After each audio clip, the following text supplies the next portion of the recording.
அனைவருக்கும் அஸ்ஸலாமு அலைக்கும். திடீர்னு மைக்கை கொடுத்துட்டாங்க. அதனால் எனக்கு இப்போ ஹெட் பாய் பேசுகிற அளவுக்கு ஆர்டராக கூர்வையெல்லாம் பேச தெரியாது. நான் பிட்ஸ் அண்ட் பீசஸாக பேசுகிறேன்.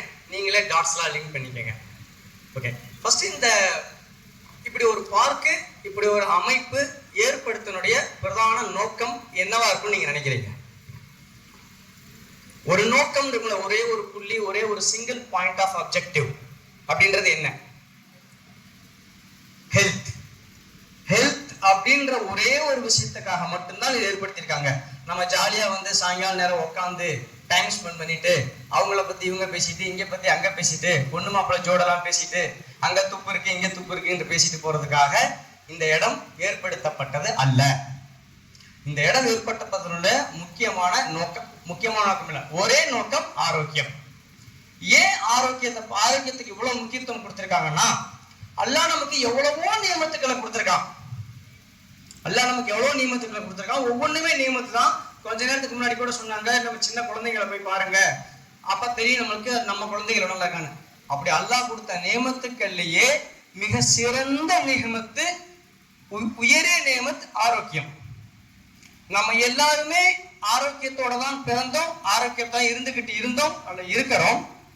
ஆனால் இனிப்புக்கும் சில சுவைகளுக்கும் அடிக்ட் ஆகி அந்த ஆரோக்கியத்தை நாம கொஞ்சம் கொஞ்சமா இழக்கிறோம். நமக்கு எதுவுமே வந்து திடீர்னு வந்துடாது. ஒரு ஹார்ட் அட்டாக் திடீர்னு வந்துருமா? வராது. நம்ம திடீர்னு கொலஸ்ட்ரால் பேஷண்ட் ஆயிருமா? நம்ம திடீர்னு சுகர் பேஷண்ட் ஆயிருமா? இல்ல நம்ம திடீர்னு உட்காந்து தொழுதுமா? நேற்று வரைக்கும் நான் நின்றுட்டு தொழுதேன், இன்னைக்கு நான் உட்காந்து தொழுகிறேன் அப்படின்னு யாராவது இருப்பீங்களா? கொஞ்சம் கொஞ்சமா தான் நம்ம படியேற முடியாது.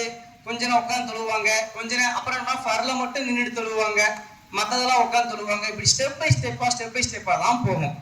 அப்ப யாரு நான் வந்து காலம்லாம் நின்னே தொழுகணும் அப்படின்னு நினைக்கணும்னா இப்ப நின்று தொழுகிறவங்க. ஆனா நம்ம அதை வந்து ஆரோக்கியமா இருக்கிறவங்க இந்த ஆரோக்கியத்தை நம்ம கண்டினியூ பண்ணணும் அப்படின்னு நினைக்கிறது இல்லை. அதற்காக செய்யப்பட்ட ஒரு ஏற்பாடு தான் இப்படிப்பட்ட ஒரு பார்க்கு. அதுக்கு முதல் படி வாக்கிங்.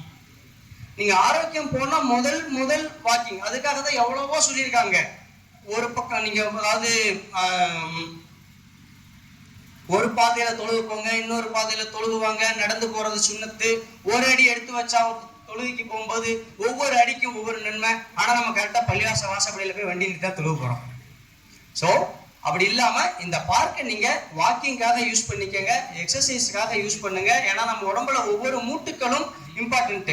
நம்ம மூட்டுக்களை எவ்வளவு பிளெக்சிபிளா வச்சிருக்கிறோமோ அந்த அளவுக்கு வலி குறையும். மூணு பிரதான உறுப்புகள் நம்ம உடம்புல, எலும்பு, நரம்பு, சதை. இது மூணும் சரியா இருக்கிறப்ப நமக்கு எந்த வலி வருத்தங்களும் வராது. அதே போல இடுப்பு வலி, தோல் வலி, கையை கொஞ்ச தூரம் தூக்க முடியல, இது எல்லாமே நம்ம இயங்காம, நம்ம உடம்பை இயக்கம் இல்லாம வச்சுக்கிறதுக்கு தான். நம்ம உடம்பை இயக்கி பழகுங்க. நம்ம உடம்பு இயக்கக்கூடியது. உதாரணத்துக்கு ஒரு ரயில் தண்டவாளம் இருக்குது, ஒரு 2 ரயில் தண்டவாளம் இருக்குது. ஒரு தண்டவாளம் யூஸ்ல இருக்கு, பயன்பாட்டுல இருக்குது. இன்னொரு ரயில் தண்டவாளம் உபயோகப்படுத்தல, அந்த ரயில்ல ட்ராக் நிறுத்திட்டாங்க. இப்ப எந்த ரயில் தண்டவாளம் அழகா இருக்கும், பல செடியா இருக்கும்? எந்த தண்டவாளத்தை ரயில் ஓடிக்கிட்டு இருக்கோ அந்த தண்டவாளம் பலன் இருக்கும். எந்த தண்டவாளத்தை பயன்படுத்தாம வச்சிட்டாங்களோ அந்த தண்டவாளம் துருப்பிடிச்சு போயிருக்கும். அதே போலதான் நம்ம உடம்பு, நம்மளுடைய ஒவ்வொரு மூட்டுக்களுக்கும் நம்ம இயக்கத்தை கொடுத்துக்கிட்டே இருக்கிற வரைக்கும் நம்மளுடைய உடல் ஆரோக்கியமாக இருக்கும். இதுல 2 விஷயம், ஆரோக்கியம் வேற, உடல் உறுதி வேற. இதை சொன்னா உங்களுக்கு புரியாது. ஹெல்த் வேற, ஃபிட்னஸ் வேற. ஹெல்த் அண்ட் ஃபிட்னஸ் ரெண்டையும் ஒரே வேர்டா கன்ஃபியூஸ் பண்ணிட்டே இருக்கும். இப்போ ஆரோக்கியம் அப்படிங்கறத எப்படி தெரிஞ்சுக்க முடியும்? ஒரு பிளட் டெஸ்ட் எடுத்து பார்த்தா நான் ஆரோக்கியமா இருக்கேன்னா இல்லையா, ஒரு ஸ்கேன் ரிப்போர்ட், பிளட் ரிப்போர்ட் சொல்லிடும் நான் ஆரோக்கியமா இருக்கிறேன்னா ஆரோக்கியமா இல்லையா அப்படின்றது. அதுல வர காம்பனன்ட்ஸ், அந்த அகுபா இருக்கிறாரு, லிப்பிட் ப்ரொஃபைல் தெரியும், கிட்னி ப்ரொஃபைல், பிளட் கவுண்டிங், இதெல்லாம் வச்சு நம்ம ஆரோக்கியமா ஃபிட்னஸா இருக்கிறேன்னா இல்லையா, இதை நம்ம தெரிஞ்சுக்கிறதுக்கு ஃபிட்னஸ் அப்படிங்கிறது என்னால எவ்வளவு தூரம் நடக்க முடியுது, என்னுடைய ஸ்டாமினா என்ன, என்னால படிக்கட்டு ஏற முடியுதா, மூச்சு வாங்காம நடக்க முடியுமா, இதெல்லாம் தான் ஃபிட்னஸ். ஃபிட்னஸை நம்ம அளவிடுவதற்கு அளவீடுகள் கிடையாது, லேப் கிடையாது. அது நம்முடைய இயக்கத்துல வர்றது. அதனால ஹெல்த் அண்ட் ஃபிட்னஸா இருக்கணும். முக்கியமா பெண்கள் 40 அவங்க என்ன நினைச்சுக்கிறாங்க, நம்ம ஊர் பெண்களை பத்தி அதுல பெரும்பாலும் இஸ்லாமிய பெண். நீங்க இஸ்லாமிய பெண்கள் யாருக்கு வேணாலும் விடுங்க, நான் ஓப்பன் சேலஞ்ச் கொடுக்குறேன். நீங்க விட்டமின் D3 டெஸ்ட் எடுங்க, டிஃபிஷியன்சி தான் இருப்பீங்க. 100% சேலஞ்ச். எல்லாரும் விட்டமின் D3 டிஃபிஷியன்சில தான் இருப்பீங்க.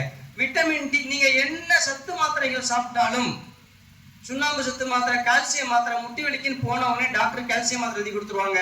அந்த கால்சியமோ மக்னீசியமோ உங்க உடம்புல எந்த ஒரு மைக்ரோ நியூட்ரியன்ட்டும் உங்க உடம்புல அப்சர்வே பண்ணாது உங்களோட உடம்புக்கு விட்டமின் D3 இல்லாத வரைக்கும் அது ஸ்டோனா மாறும்.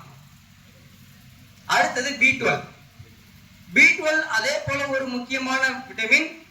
அதாவது விட்டமின் B12 டிஃபிஷியன்சி இஸ்லாமியர்களுக்கு வரவே கூடாது. ஆனா நமக்கு தான் அதிகமா வருது. ஏன்னா நாம தான் இறைச்சி ஒதுக்கி வச்சிருக்கோம், கறி சாப்பிடக்கூடாது அப்படின்றதுக்காக. அடுத்தது புரோட்டீன் டிஃபிஷியன்சி. புரோட்டீன் நாம என்ன பண்ணோம், புரோட்டீனே சாப்பிட்றது இல்லை. அதனால ஆனா நம்ம உடம்பு என்ன பண்ணும், புரோட்டீன் நம்ம உடம்புக்கு தேவைப்படும் சூழ்நிலையில நாம உணவா கொடுக்காதப்ப நம்மளோட எலும்புகள்ல இருந்து புரோட்டீனை எடுத்துக்கும். அப்ப எலும்பு வீக் ஆக ஆரம்பிச்சிடும். அதனாலதான் நமக்கு முட்டி தேய்மானம், முட்டி வலி இதெல்லாம் வர ஆரம்பிக்குது. அதனால இந்த ஆரோக்கியத்துக்கு ரொம்ப ஹெல்த் அண்ட் ஃபிட்னஸ்க்கு இம்பார்ட்டன்ஸ் கொடுத்து நீங்க இந்த பூங்காவை சரியா யூஸ் பண்ணிக்கிட்டீங்கன்னா இன்ஷா அல்லாஹ் அடுத்தடுத்த செஷன்ல நிறைய எக்ஸசைஸ் செஷன், ஒரு ஈவெண்ட் மாதிரிலாம் கொண்டு வரலாம்னு பிளான் பண்ணியிருக்காங்க. நாம இதை எந்த அளவுக்கு பயன்படுத்திக்கிறோமோ அந்த அளவுக்கு இதை உருவாக்கினவங்களுக்கு மேற்கொண்டு ஆர்வம் வரும். நாம இதை நாம அந்த அப்ஜெக்டிவ்காக யூஸ் பண்ணலைனால் அவங்களுக்கு இந்த ஆர்வம் வராது. அவங்க அடுத்தடுத்த ஸ்டெப்புக்கு போக மாட்டாங்க. இந்த பார்க்கை அடுத்தடுத்த நிலைக்கு கொண்டு போக வேண்டியது உபயோகிக்கக்கூடிய இந்த முகல்லாவாசிகள், இந்த சுற்றுப்புற மக்களுக்கிட்ட தான் இருக்குது என்று கூறி ஆரோக்கியத்தை பேணிக் கொள்ளுங்கள், உடல் உறுதியை காத்துக் கொள்ளுங்கள் என்று எல்லாம் வல்ல இறைவனிடம் பிரார்த்தித்து விடைபெறுகிறேன். நன்றி. அஸ்ஸலாமு அலைக்கும்.